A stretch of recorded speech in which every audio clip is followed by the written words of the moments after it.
So today I'm going to try to get the TrailFx rack on the outside of a Jeep.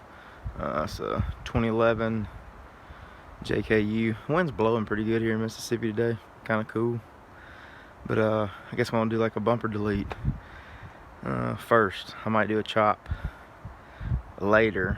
And most definitely we'll be adding a tire carrier bumper built into one. But today I am just going to try to get the rack on, so tomorrow I can put on my Smittybilt Overlander XL tent.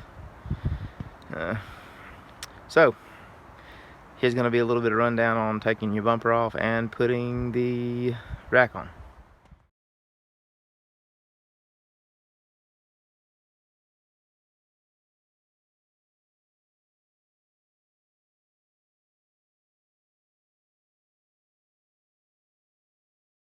As far as taking the bumper off, is 2 bolts on each side of the bumper, driver and passenger side. I'm using a 16mm to take these 2 bolts off, and if I am not wrong, I think there's 2 that run across the back crossbeam of the chassis.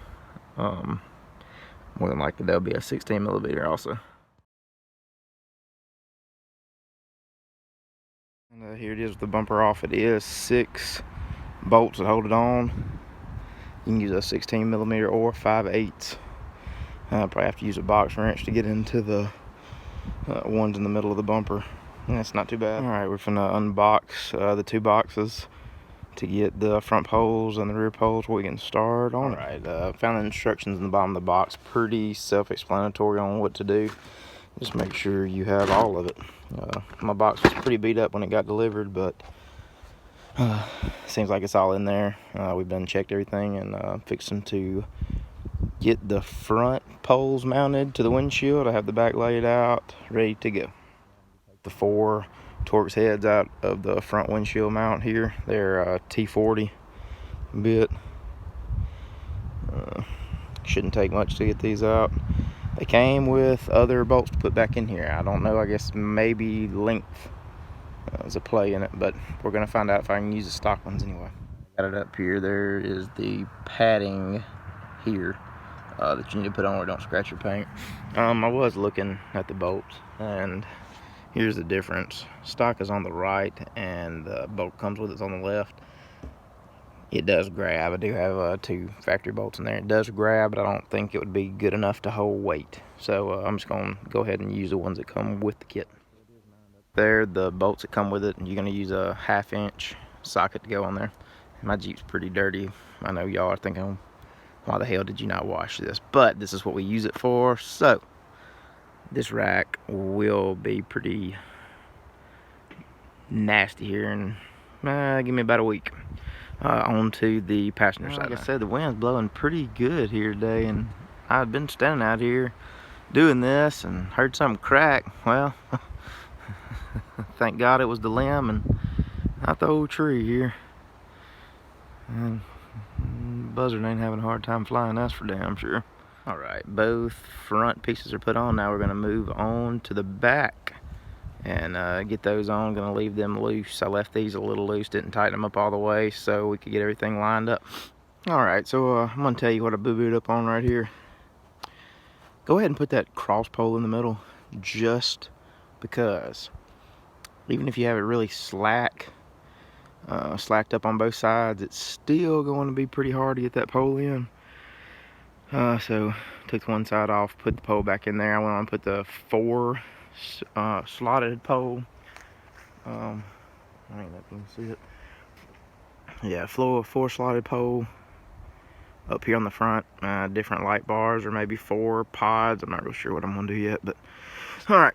On to, I'm guessing now the cross piece goes on, and then we'll get to the back. One thing I didn't mention is the bolt that goes up here, the button head. It's the shorter of the 2. I mean, when I say shorter, I'm talking about very, very small amount shorter. Alright, on to the side poles. For some reason, my phone will not act right now. These poles have got holes orientated for different sides. So you gotta bolt this up. As you can see, here's the bolt hole off of the front leg. The right pole, it needs to have the holes toward the outside of the Jeep, where the rack, crossbar rack, can bolt on, and the left side, obviously the holes will be more toward the outside of the Jeep instead of toward the inside. Pretty self-explanatory on that. Bolts are the same bolt and nut as these are at the front. Alright, now we've got the top on both sides on the front. We're going down the rail to the back.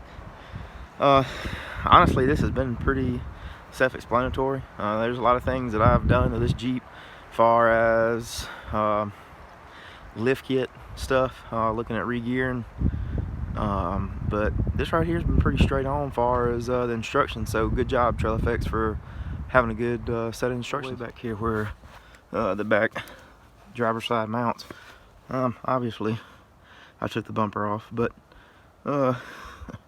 fixing to have to take off our recovery hook.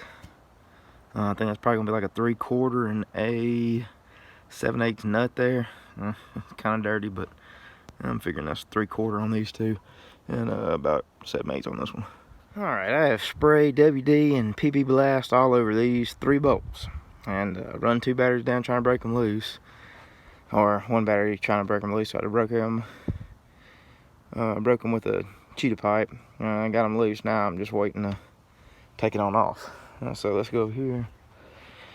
I have got passenger side bracket put on, pretty easy to do. 4 bolts, 2 up front. These bolts right back here in the back have got the plate that it comes with. It goes on up in here. Hidden nut, or whatever you want to call it.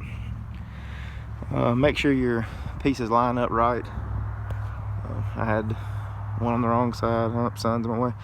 I had one on the wrong side, which, I mean, you can tell as soon as you put it on. The holes up here line up for your bolt to go through, and looks like it's doing pretty good coming down through here. I can tell you, this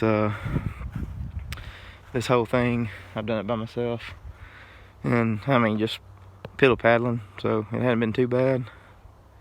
If you got 2 sets of hands, shoot, you can throw this thing on probably an hour. Alright, let's get back to work.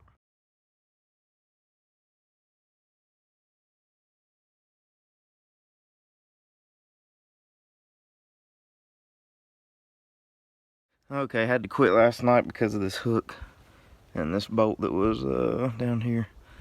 Anyway, wound up cutting it off. Alright, now we've installed this back piece all the way across. I'm going to tighten all of it down and put the cross pieces on next on the top, and then the tent. But as far as this, if you got to take this hook out, if you're going to mount it down here, I sprayed everything I could on it to loosen it up.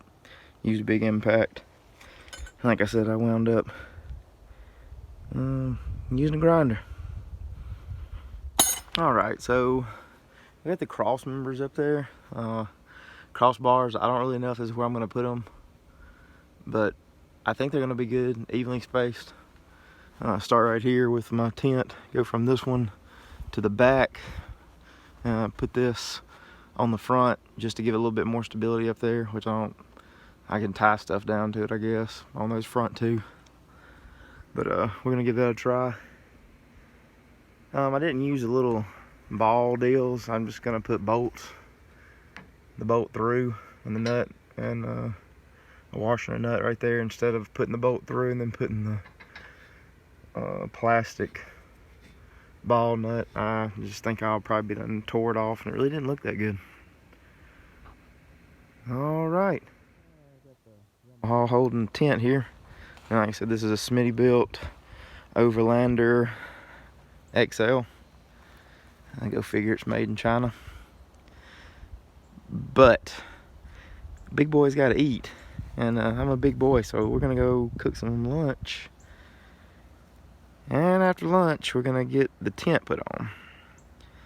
I'm gonna tighten all the bolts down. It's on the rack now. Like I said,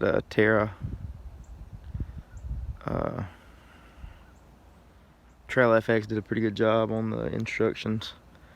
Like I said, the only thing I didn't really like about it was the rubber or plastic bolts that went on the top to move the bars, which I understand that, but I just bolted it straight down. So after we eat some lunch, we're gonna put the tent on.